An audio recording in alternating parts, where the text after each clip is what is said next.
Сайн байцгаана уу эрхэм мөндөд үзэгчдээ та бүхэндээ мэдээллийн хөтөлбөр хүрэхэд бэлэн болоод байна.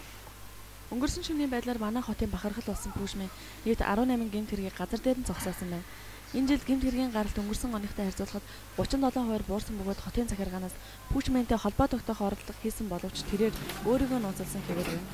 Төв шуудан пүүшмэн гэж хаягдсан шүтэн бишрэгчд болон талархсан хүмүүсийн загтал дарагдаад байгаа гэж.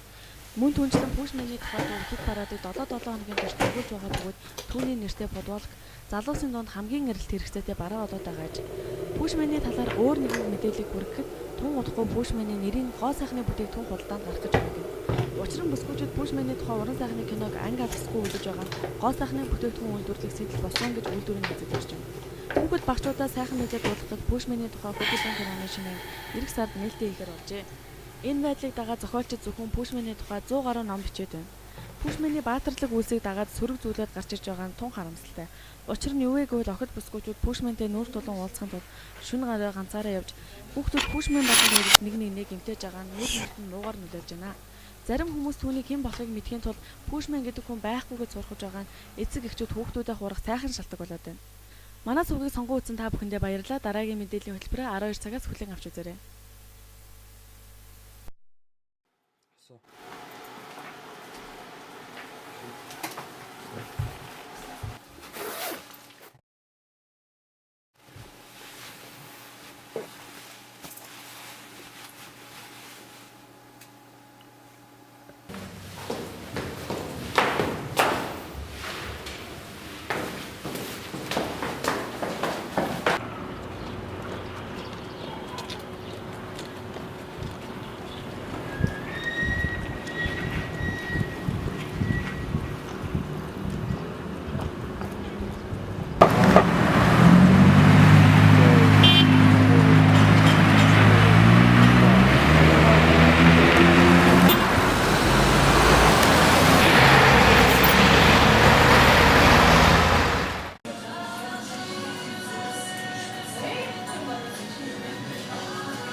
Хөөж ажил дороо өстэй.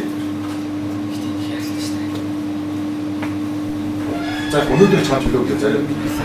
Тэгээд та бүхний өмнө дуучин хүрэлцгийн альмаа.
Чи тэнийг юм уу?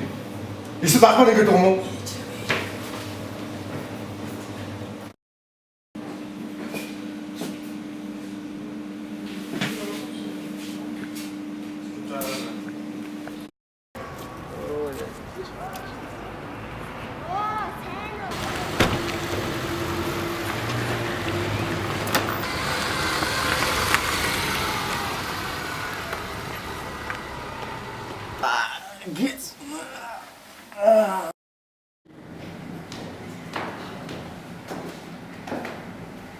Ёо, туслаарай. Хийдэж. За.